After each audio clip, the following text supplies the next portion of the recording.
రాయలసీమలో జనసేనాని తన సత్తాను చాటనున్నారా? వైసీపీ కోటగా ముద్రపడిన సీమలో పవన్ పవర్ ఏంటో ఇక చూపించనున్నారా? ఇప్పుడు రాయలసీమలో కొన ఊపిరితో ఉన్న వైసీపీని దెబ్బ కొట్టాలని చూస్తున్నారా? సినిమా పరంగా రాయలసీమలో మెగా ఫ్యామిలీకి ఎక్కువగా అభిమానులు ఉన్నారు, కానీ రాజకీయ పరంగా గట్టి పట్టు సాధించలేదు. దీంతో ఈసారి పవన్ కళ్యాణ్ రాయలసీమపై దృష్టి సారించినట్టు తెలుస్తోంది. మొదటి నుండి జగన్పై వ్యతిరేక భావంతో ఉంటున్న పవన్ కళ్యాణ్ ఇక రాయలసీమలో కూడా జగన్కు చుక్కలు చూపించనున్నారా? డీటెయిల్స్ ఈ స్టోరీలో.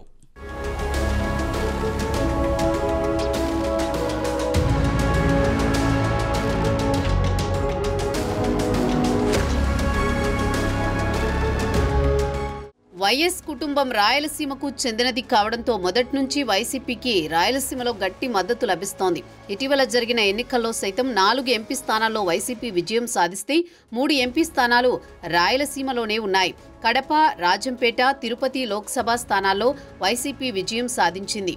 2014 ఎన్నికల్లో అధికారంలోకి రాకపోయినా రాయలసీమలో ఎక్కువగా ప్రభావం చూపింది. కడప జిల్లాలో రాజంపేట మినహా అన్ని స్థానాల్లో వైసీపీ విజయం సాధించింది. 2019 ఎన్నికల్లో రాయలసీమలో మొత్తం ఎంపీ స్థానాలు కైవసం చేసుకుంది. 2024 శాసనసభ ఎన్నికల్లో మొత్తం 11 స్థానాల్లో వైసీపీ విజయం సాధిస్తే వాటిలో రాయలసీమలోనే 7 స్థానాలుండడం గమనించదగ్గ పరిణామం. వైఎస్ రాజశేఖర రెడ్డి కాంగ్రెస్ పార్టీ పగ్గాలు చేపట్టినప్పటి నుంచి రాయలసీమలో కాంగ్రెస్ పార్టీకి సైతం ఎక్కువ సీట్లు వచ్చేవి. వైఎస్ మరణం తర్వాత జగన్ను సైతం ఆదరించింది రాయలసీమ. అలాంటిది 2024 ఎన్నికల్లో మొత్తం రాష్ట్ర వ్యాప్తంగా కూటమి సునామీలో వైసీపీ కొట్టుకుపోయింది. రాయలసీమలోనే కొన ఊపిరితో ఉన్నట్లు పరిస్థితి తయారైంది. దీంతో రాయలసీమలో తన పార్టీ జనసేనను బలోపేతం చేయడానికి జనసేనాని పవన్ కళ్యాణ్ నడుం బిగించారని తెలుస్తోంది.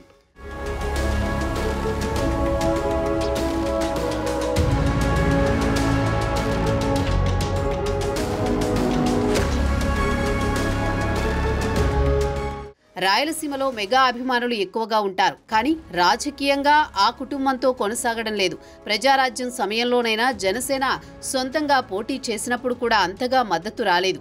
అప్పట్లో ప్రజారాజ్యం పార్టీకి రాయలసీమ మొత్తం మీద కూడా 3 శాసనసభ సీట్లు దక్కడం తెలిసిన విషయమే. 2024 శాసనసభ ఎన్నికల్లో కూడా కూటమి కట్టినప్పటికీ రాయలసీమలో జనసేన పోటీ చేసింది 2 స్థానాల్లోనే. ఆ 2 స్థానాల్లో విజయం సాధించింది. తిరుపతి, రైల్వే కోడూరులో జనసేన విజయం సాధించిన సంగతి తెలిసిందే. ఈ నేపథ్యంలో రాయలసీమలో జనసేనను బలోపేతం చేయడానికి పవన్ కళ్యాణ్ నిర్ణయించుకున్నట్లు తెలుస్తోంది. అందుకే తాజాగా రాయలసీమలో పవన్ కళ్యాణ్ పర్యటిస్తున్నారని రాజకీయ విశ్లేషకులు చెబుతున్నారు. సినీ పరంగా ఉన్న క్రేజ్ను రాజకీయ పరంగా మార్చడానికి పవన్ కళ్యాణ్ ఈసారి గట్టిగా ప్రయత్నిస్తున్నారని ఆ పార్టీ నేతలు చెబుతున్నారు. కూటమి ప్రభుత్వంలో ఉండడంతో పార్టీని బలోపేతం చేయడానికి ఇదే సరైన సమయమని పవన్ కళ్యాణ్ భావిస్తున్నట్లు రాజకీయ వర్గాల్లో చర్చ నడుస్తోంది.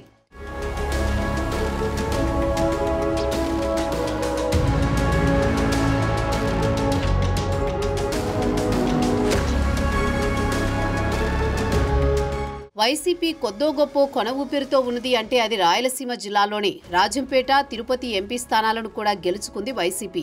అయితే ఆ కొన ఊపిరి ఉన్న రాయలసీమలో కూడా వైసీపీని దెబ్బకొట్టాలని పవన్ డిసైడ్ అయ్యారు. ఇటీవల తిరుపతిలో సనాతన ధర్మ పరిరక్షణ వారాహి సభతో చాలా వరకు సీమ ప్రజలను ఆకర్షించారు పవన్ కళ్యాణ్. ఇప్పుడు ఏకంగా జగన్ ఇలాఖా కడపకే వెళ్లడం పూర్తిగా రాయలసీమలో వైసీపీని జీరో చేయడమే లక్ష్యంగా పవన్ అడుగులు వేస్తున్నట్లు ఉందని రాజకీయ విశ్లేషకులు చెబుతున్నారు. దీన్ని బట్టి చూస్తుంటే ఏపీ రాజకీయాల్లో జగన్ వర్సెస్ పవన్ ఫైట్ కొనసాగుతున్నట్లు స్పష్టమవుతోంది. మరోవైపు రాయలసీమలో పవన్ కళ్యాణ్ సొంత సామాజిక వర్గానికి చెందిన బలిజలు ఎక్కువగా ఉంటారు, కానీ వారంతా రాజకీయంగా అటు వైసీపీ వైపు లేదా ఇటు టీడీపీ వైపు ఉంటూ వస్తున్నారు. ఇప్పుడు జనసేన వైపు కూడా కొంతమంది చూస్తున్నారని సమాచారం. దీంతో సామాజిక బలంతో పాటు ప్రభుత్వంలో ఉండడం, సినీ ఇమేజ్తో జనసేనను రాయలసీమలో బలమైన శక్తిగా తయారు చేయాలని పవన్ కళ్యాణ్ భావిస్తున్నట్లు సమాచారం.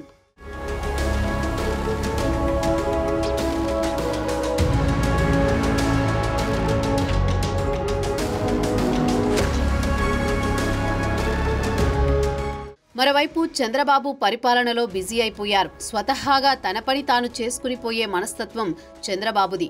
అయితే పవన్ కళ్యాణ్ మొదటి నుంచి జగన్ మీద వ్యతిరేక వైఖరి కలిగి ఉంటూ వస్తున్నారు.